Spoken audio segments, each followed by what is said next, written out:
ஒரு வேற லெவல் கலெக்ஷனே எடுத்திருக்குங்க. Good bad ugly Tamil Nadu advance புக்கிங்ல.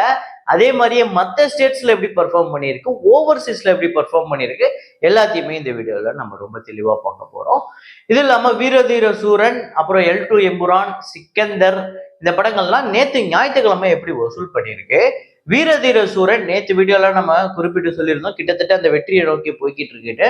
உண்மையிலேயே எந்த அளவுக்கு வெற்றியை நோக்கி போயிருக்கு, இல்ல இந்த படம் உண்மையிலேயே அந்த வெற்றி கிட்ட போயிடுச்சா அப்படிங்கிறதையும் நம்ம பேசுவோம். அப்புறம் L2 எம்புரான், அந்த படம் சொல்லவே தேவையில்ல, ஒரு பெரிய கலெக்ஷன் எடுத்துருச்சு. கேரளால இல்லாம மற்ற ஸ்டேட்ஸ்ல எப்படி பெர்ஃபார்ம் பண்ணியிருக்கு, ஓவர்சீஸ்ல எப்படி பெர்ஃபார்ம் பண்ணியிருக்கு அப்படிங்கிறதையும் பார்ப்போம். இன்னும் சில படங்களோட வசூலை ரொம்ப தெளிவா பார்த்துருவோம். ரொம்ப நாளா நம்ம சேனல்ல ஒரு மலையாள திரைப்படத்தோட வசூலை கேட்டுட்டு இருந்தாங்க. ஒரு பயங்கர வைலன்ஸ் திரைப்படம். ஆமாங்க, RDX அப்படிங்கிற படம் 2023 ரிலீஸ் ஆகி ஒரு பெரிய அளவுல வசூலை வாரி குவிச்சுது. அந்த படத்தோட பட்ஜெட் என்ன, வசூல் என்ன, ஷேர் என்ன அப்படிங்கிறத பார்ப்போம். ஸோ அதுக்கு முன்னாடி நம்ம யூடியூப் சேனல், அதாவது ப்ளூ தக்காளி யூடியூப் சேனலை சப்ஸ்கிரைப் பண்ணாமல் பார்த்துட்டு இருக்கீங்க அப்படின்னா அதை பண்ணிக்கோங்க. வீடியோவை பார்த்துட்டு இருக்கவங்க லைக் அப்படிங்கிறத ப்ரெஸ் பண்ணிக்கோங்க. வாங்க வீடியோக்குள்ள போகலாம்.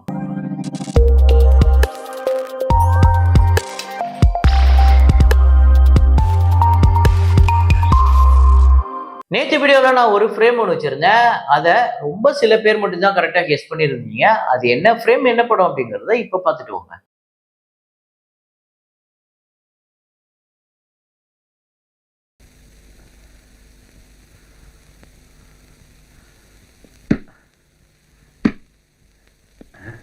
ஆமாங்க, 13ஆம் நம்பர் வீடு தான். அதுல ஒரு புக்கு ஒன்று இருக்கும். அந்த புக்கை தான் நம்ம ஃப்ரேமாவே வச்சிருந்தோம். அதை கரெக்டா கெஸ் பண்ண முதல் 5 பேர் காஃபி கப் அப்படிங்கிறவரு, அப்புறம் Suresh Karthik, psycho boss, Vasanth Babu, Dhanasekaran M, இந்த 5 பேர் தான் முதல்ல கரெக்டா கெஸ் பண்ணியிருக்காங்க.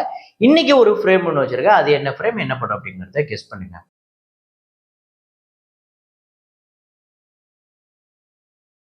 மைன்கிராஃப்ட், ஏன் மைன்கிராஃப்ட் மூவி அப்படிங்கிற படம் டே 3 இந்தியாவில் வந்து 2,70,00,000.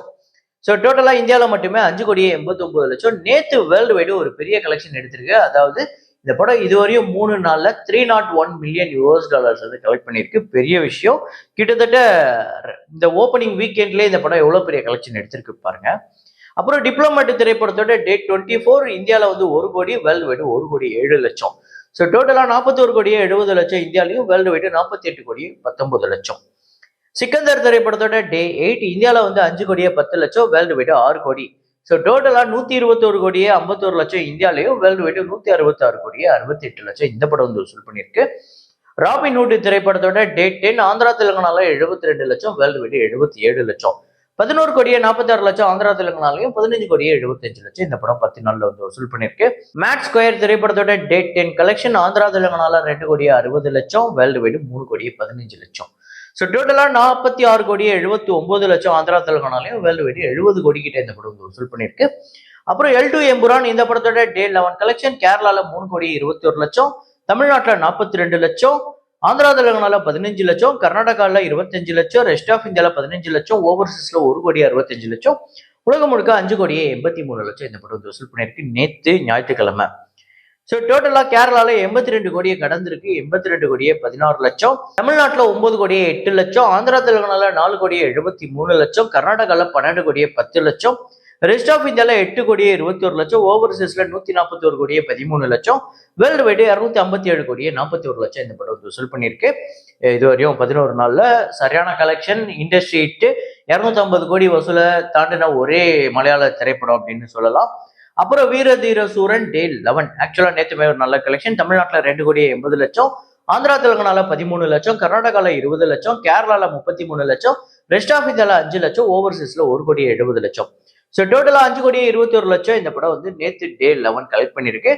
ஸோ டோட்டலா தமிழ்நாட்டில் 34 கோடியே 93,00,000, ஆந்திரா தெலுங்கானால 2 கோடி, கர்நாடகாவில் 2 கோடியே 96,00,000, கேரளால 2 கோடியே 87,00,000, ரெஸ்ட் ஆஃப் இந்தியாவில் 59,00,000, ஓவர்சீஸ்ல 15 கோடியே 8,00,000, உலகம் முழுக்க 58 கோடியே 43,00,000 இந்த படம் வந்து வசூல் பண்ணியிருக்கு. ஸோ மெயினா தமிழ்நாட்டில் இந்த படம் வந்து 21 கோடி கிட்ட வந்து தியேட்ரிக்கல் ரைட்ஸ் போயிருக்கு. ஸோ கிட்ட நெருங்கி வந்துடுச்சு, 88% வந்துடுச்சு. ஸோ டோட்டலா மற்ற ஸ்டேட்ஸ் எல்லாம் பர்ஃபார்மன்ஸ் முன்னாடியே நம்ம சொல்லியிருந்தோம் லோவா தான் இருக்கு அப்படிங்கிறது. ஸோ பார்ப்போம், இன்னும் நாள் இருக்கு. இன்னைக்கு 7 8 9 இருக்கு. ஆஃப்டர் குட் பேட் அக்லிக்கு அப்புறம் இந்த படம் எப்படி பெர்ஃபார்ம் பண்ணுன்னு தெரியல. இன்னும் 2 நாள் இருக்கு. அந்த 2 நாள்ல இந்த படம் எந்த அளவுக்கு பெர்ஃபார்ம் பண்ண போகுது அப்படிங்கறத நம்ம பார்ப்போம்.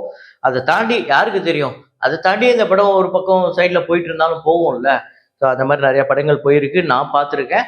அந்த மாதிரி வீரதீர சூரன் எப்படி பெர்ஃபார்ம் பண்ண போகுது அப்படிங்கறத பார்ப்போம். ஸோ இப்போதைக்கு ஆக்சுவலா ஓவராலா பார்க்கும்போது 100% இந்த படம் ரெக்கவர் ஆயிடுச்சு. கேரளாவும் ஓவர்சீஸும் வந்து ரெண்டுமே ரெக்கவரி பர்சன்டேஜ் அதிகமா இருக்கிறதுனால மற்ற இடத்துல சுமாரா இருந்தாலும் இது 100% அப்படிங்கிறது வருது. ஸோ இது 100% ஆயிடுச்சு, அதனால இது வெற்றி அப்படிங்கறத நம்ம சொல்ல வரல. அதே நேரத்துல இந்த படம் 55 கோடி பட்ஜெட், 55 கோடி வசூல் பண்ணா இந்த படம் வெற்றி அப்படிங்கிற ஒரு பாயிண்ட்லயும் நம்ம சொல்ல வரல. எவ்வளவுக்கு தியேட்ரிக்கல் ரைட்ஸ் போயிருக்கோ அதை மீன் பண்ணி தான் நம்ம சொல்றது. இந்த படம் 28 கோடி கிட்ட வந்து தியேட்ரிக்கல் ரைட்ஸ் போயிருக்கு. அதை வச்சுதான் நம்ம வந்து எவ்வளவு ரெக்கவரி பர்சன்டேஜ் வருது, அதை வச்சுதான் நம்ம வெற்றி திரைப்படம் அப்படின்னு சொல்றோம். ஸோ கண்டிப்பா இந்த படம் ஹோம் ரீஜனா இருக்கக்கூடிய தமிழ்நாட்டுல இந்த படம் ஒரு வெற்றி அமையணும் அப்படின்னா இன்னும் ஒரு 5 கோடி கிட்ட இந்த படத்துக்கு வசூல் தேவைப்படுது. அது வரப்போற நாட்கள்ல எப்படி பெர்ஃபார்ம் பண்ணுதுன்னு பார்ப்போம். அப்புறம் குட் பேட் அக்லி திரைப்படத்தோட அட்வான்ஸ் புக்கிங் யூஎஸ்ல $128K ஒரு கோடியே 10 லட்சம், கனடால $100K இது வந்து 86 லட்சம், யூகேல 96K பவுண்ட்ஸ் ஒரு கோடியே 8 லட்சம், ரெஸ்ட் ஆஃப் வேர்ல்டுல $100K 86 லட்சம், $454K வந்து கலெக்ட் பண்ணிருக்கு 3 கோடியே 89 லட்சம். ஸோ இதுக்கு வந்து இது எல்லாத்தையுமே இந்த டேட்டாவெல்லாம் கேட்கும்போது நம்மளுக்கு கொடுக்கக்கூடிய சோர்ஸ் என்ன சொல்றாங்கன்னா, ப்ரோ இன்னுமே லிமிடெட் ஷோஸ் ப்ரோ, இன்னுமே லிமிடெட் ஷோஸ் ப்ரோ. எதுக்கு இன்னமும் லிமிடெட் ஷோஸ்னா எனக்கு புரியல. இது சொன்னா நம்மளை திட்டுறாங்க. ஸோ தமிழ்நாட்டில் 8 கோடியே 94 லட்சத்துக்கு இந்த படம் புக் ஆயிருக்கு. ரெஸ்ட் ஆஃப் இந்தியால 75 லட்சம், ஓவர்சீஸ்ல 3 கோடியே 89 லட்சம், உலகம் முழுக்க 13 கோடியே 58 லட்சம் இந்த படம் வசூல் பண்ணியிருக்கு. ஸோ இது வந்து ஓப்பனிங் டேவோட அட்வான்ஸ் புக்கிங். ஸோ ஒரு நல்லாவே இருக்கு. தமிழ்நாட்டில் ஒரு பெரிய அளவுல இருக்கு. மற்ற ஸ்டேட்ஸ்லயும் அந்த அளவுக்கு இருக்கா அப்படிங்கும் போது ஆந்திரா தெலுங்கானால இன்னும் இந்த படம் சுத்தமா ஓப்பன் ஆகல. ரொம்ப கம்மியானது, அது 1.5 லட்சமோ என்னமோ தான் புக் ஆயிருக்கு. ஸோ ரொம்ப கம்மியான ஷோஸ் ஓப்பன் பண்ணியிருக்காங்க. இன்னும் ஆந்திரா தெலுங்கானால இந்த படம் சுத்தமா ஓப்பன் ஆகல. அதே நேரத்துல இந்த படம் கர்நாடகாலையுமே ஃபுல் ஃபிளஜாலாம் ஓப்பன் ஆகல.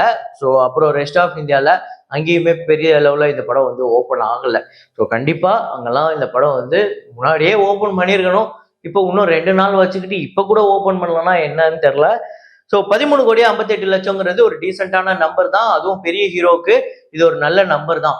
ஸோ அதை தாண்டி இந்த படம் இந்த வீக்கெண்ட்ல கூட ஒரு நல்ல ரிப்போர்ட் இருக்கு. ஆக்சுவலா Day 2, Day 3, Day 4 எல்லாமே ஒரு நல்ல அட்வான்ஸ் புக்கிங் ஆயிருக்கு தமிழ்நாட்டில். டோட்டலா 20+ crore வருது வேர்ல்டு வைடு. ஓப்பனிங் வீக்கெண்ட் 21.5 கிட்ட வருது. ஸோ பார்ப்போம் எந்த அளவுக்கு ஓப்பன் பண்றது, எவ்வளவு சீக்கிரமா பண்றாங்க, எந்த அளவுக்கு சீக்கிரமா புக் ஆகுது அப்படிங்கறது. ஆனா ஓவர்சீஸை பொறுத்தவரையும் ரொம்ப ரொம்ப ரொம்ப ரொம்ப புவரான ஓப்பனிங் இருக்கு. அவ்வளவுதான் நான் சொல்றது. ஓப்பன் பண்ண இடத்துல கலெக்ஷன் ஆனது சொல்லல, ஓப்பனிங்கே பண்ணாதானே கலெக்ஷன் ஆகும். ஓப்பனிங்கே பண்ணல. ஸோ அடுத்ததா ஆர்டிஎக்ஸ் படத்தோட வசூலை சொல்றேன் அப்படின்னு சொல்லியிருந்தேன். ஆர்டிஎக்ஸ் அப்படிங்கிறது ஒரு மலையாள திரைப்படம். அதாவது இப்போ மெட்ராஸ்காரன் ஒரு படம் வந்ததுல தமிழ்ல, அந்த படத்துல நடிச்ச ஹீரோ தான் இந்த படத்துல ஹீரோ.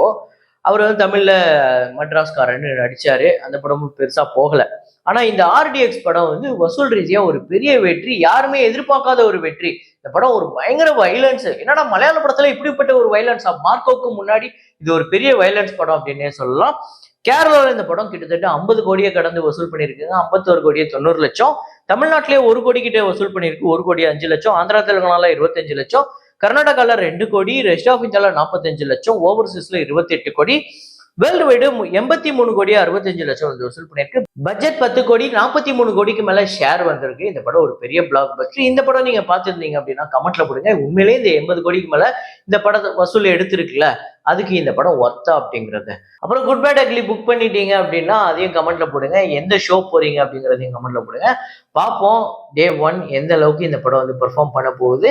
அதை தாண்டி இந்த படம் எப்படி ஃபேன்ஸை வந்து செலிப்ரேட் பண்ண வைக்க போதா, இல்ல கொண்டாட்ட மனநிலையில இப்ப இருக்காங்க இந்த ட்ரெய்லர் வந்ததுக்கு அப்புறம், அதை பூர்த்தி செய்தா இல்லையா அப்படிங்கிறத பார்ப்போம். அதே நேரத்துல Day 1 கலெக்ஷன் எப்படி இருக்கு அப்படிங்கிறதையும் பார்ப்போம். அதுக்கு முன்னாடி இந்த Day 1 கலெக்ஷன், Day 2 கலெக்ஷன் இதெல்லாம் ரொம்ப தெளிவா தெரியணும் அப்படின்னா ப்ளூ தக்காளி யூடியூப் சேனலை சப்ஸ்கிரைப் பண்ணிக்கோங்க. தொடர்ந்து டெய்லியும் இந்த பாக்ஸ் ஆஃபீஸ் ரிப்போர்ட் வரும். அது இல்லாம தொடர்ந்து வேற வீடியோஸ்க்கும் வந்துட்டு இருக்கு. வேற சேனல்லையும் வீடியோஸ் போட்டுட்டு இருக்கோம். எல்லாத்தையுமே கீழே கமெண்ட் செக்ஷன்ல நான் வந்து பின் பண்றேன். ஸோ இதே மாதிரி ஒரு வீடியோல இதே மாதிரி ஒரு கலெக்ஷன் ரிப்போர்ட்ல மீண்டும் நான் உங்களை சந்திக்கிறேன். Signing off Rahman.